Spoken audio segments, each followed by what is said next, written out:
भारत अपने घर में कश्मीर का वो बहन बेटी टकी हुई पेड़ पे नहीं देखना चाहते तो हिंदुओं जागो जागो जागो। गजवाए हिंद ने हिंदुस्तान की बहन बेटियों का घर देख लिया है। अब भागने के लिए साधन नहीं है। कहाँ जाएंगे? बंगाल से भागकर 15 करोड़ आदमी। अरे हिंदुस्तान में तो जगह ही नहीं बची है भाई। अबे लड़ो मरो, लड़ो मरो कटो वहीं रहो। अपने बाप दादाओं की भूमि को मत छोड़ो।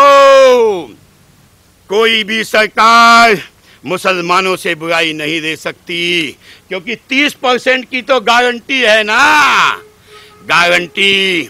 अबे तुम 70% की गारंटी दे के तो देखो, ये हिंदू राष्ट्र ना बन जाए।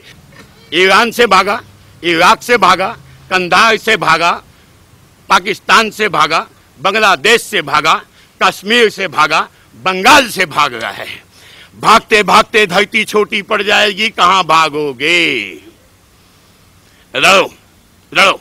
गलती केवल हिंदुत्व की है, केवल हिंदू के उन नपुंसकों की है जो जहाँ सोचते हैं ये मर रहा है, हमें क्या, हम तो शांत बैठे हैं। अबे उसके मरने के बाद अगला नंबर तेरा ही तो है मेरे भाई, तेरा ही है। लड़ लड़ लड़, नहीं तो कल पुनः हमें भी उसी दर्द से गुजरना है जो कश्मीर में हमारे हिंदू माँ बहनों ने भुगता है और जो बंगाल में अब भुगत रहे हैं।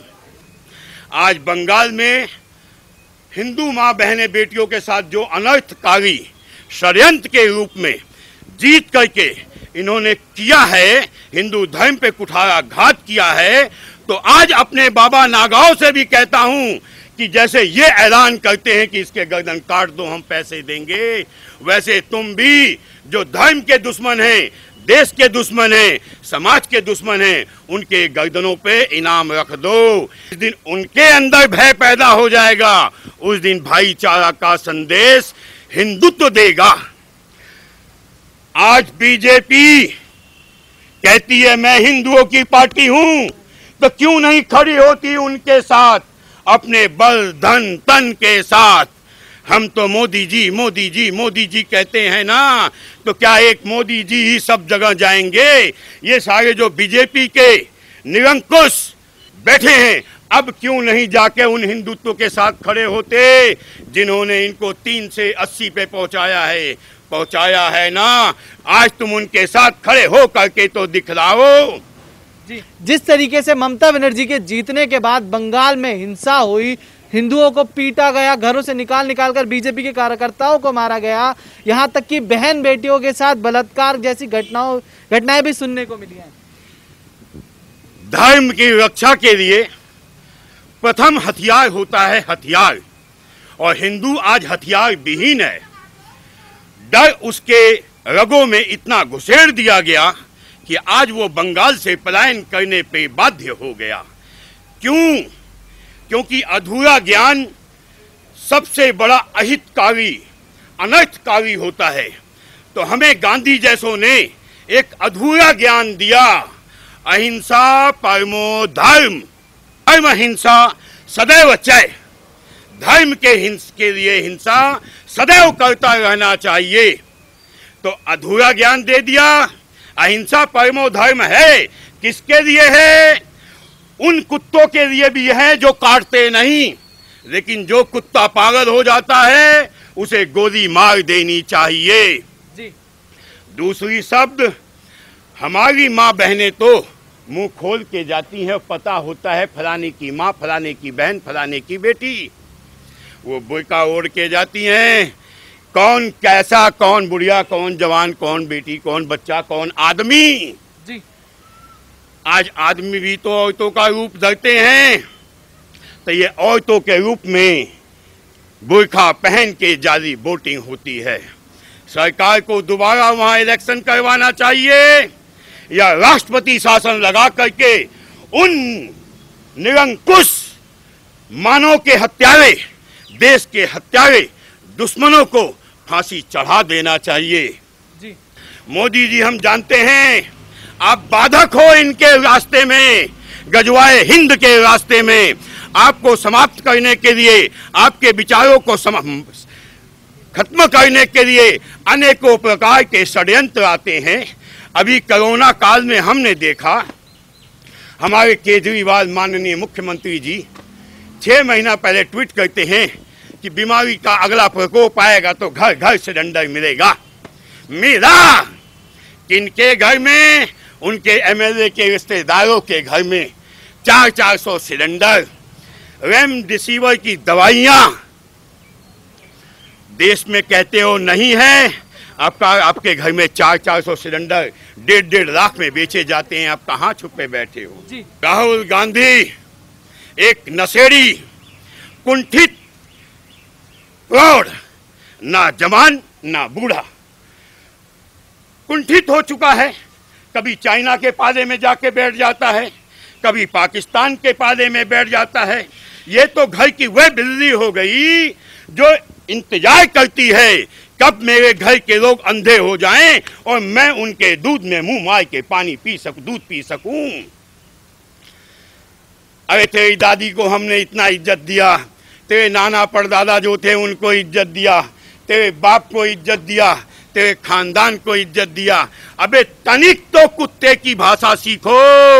2 रोटी डालने वाले के ऊपर हमला होता है तो वो लड़ मरता है, लेकिन तुम कोशिश करते हो कि हमारी जो फैक्ट्रियां, हमारे जो संसाधन आज सुरक्षित हो रहे हैं, मजबूत हो रहे हैं, दुनिया की अगुवाई करने के लिए खड़े हैं, तुम उनके खिलाफ बाधक बन जाते हो चाइना के चंद टुकड़ों पे कि ये चंद पैसे देंगे हम आग लगाएंगे, मोदी जी बदनाम हो जाएंगे, फिर हमें दूध पीने का मौका मिलेगा।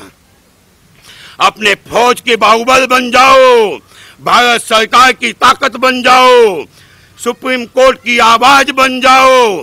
ये सब डरते हैं। क्यों डरते हैं? हमारा कोर्ट क्यों डरता है?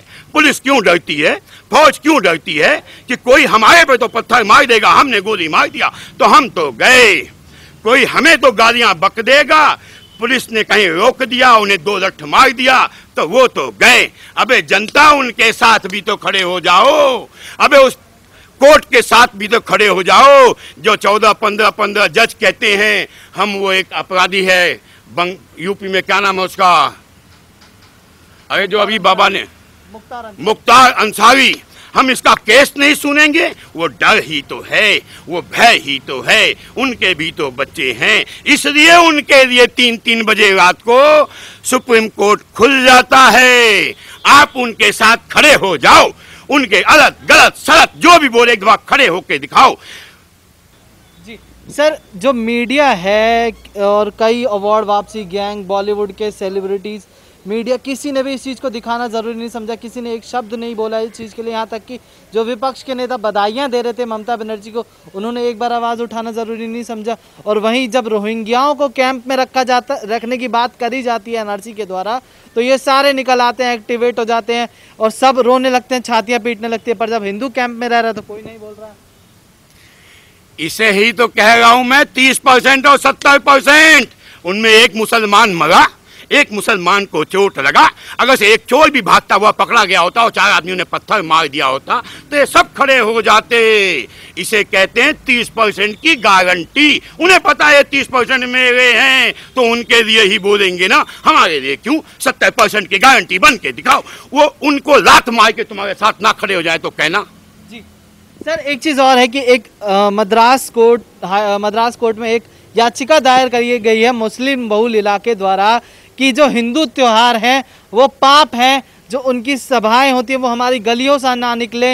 इस पर क्या कहना चाहेंगे? आखिर ये मानसिकता जो है, कहीं यही कारण तो नहीं है कि जो बंगाल में हो रहा है, जो दिल्ली में हुआ है वही? तो क्या कर रहे हैं हमारे मठाधीश, क्या कर रहे हैं हमारे नागा बाबा? जब जब धरती हिंदू धर्म विपत्ति में आई है तो नागाओं ने हथियार उठाया है, तो कहाँ छुप के बैठे हैं वो नागाए?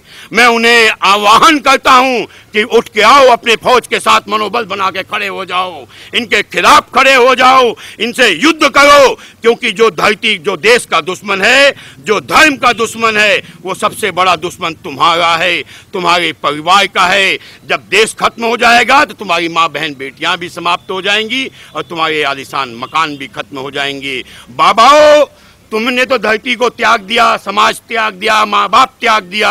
आओ हम आह्वान करते हैं, हे वीर शिवाजी, हे छत्रपति शिवाजी, हे गुरु गोविंद सिंह, आओ अब तुम्हारी जरूरत है। अंग्रेजों के समय में इतनी जरूरत नहीं थी, क्योंकि ऐसी गुलामी मानसिकता हमने तब भी नहीं देखी थी जब तुम आए थे। अब आओ, अब हम विपत्ति में हैं, हम तुम्हारा आह्वान करते हैं। जी सर, मेरा आखिरी सवाल रहेगा कि दलित करने वाले लोग भी, जब बंगाल में दलितों पर अत्याचार हुआ तो वो सब भी गायब दिखे, जो हाथरस में पहुंचकर रो रहे थे, चाहे वो चंद्रशेखर रावण हो, चाहे वो मायावती की पार्टी के लोग हो, चाहे वो मायावती खुद हो, तो ये सब गायब दिखे। अरे भाई बता तो दिया, 70%, 30%, 70% में वो भी तो आते हैं। वो भी मरेंगे तो उनके लिए भी क्यों बोलेंगे? जाट भी मरेगा तो उसके लिए क्यों बोलेंगे? जब वो जाट कहेगा नहीं मेरा हिंदू मरा, वो वाल्मीकि कहेगा नहीं वो मेरा बनिया मरा, वो पंडित कहेगा नहीं मेरा वाल्मीकि भाई मरा, तब तो ये 70% आपकी आवाज सुनेंगे। तुम कितने परसेंट हो भाई? 10%, 12%, 15%, 20%? बाकी दुनिया कितना है? 5%, 2%। पंडित कितना है? 2%, 4%। तो ये 2-4% हो, वहाँ 30% है। तो 30%, 2-4% को 70% बना दो, हर बंदे की आवाज सुनी जाएगी। जी धन्यवाद।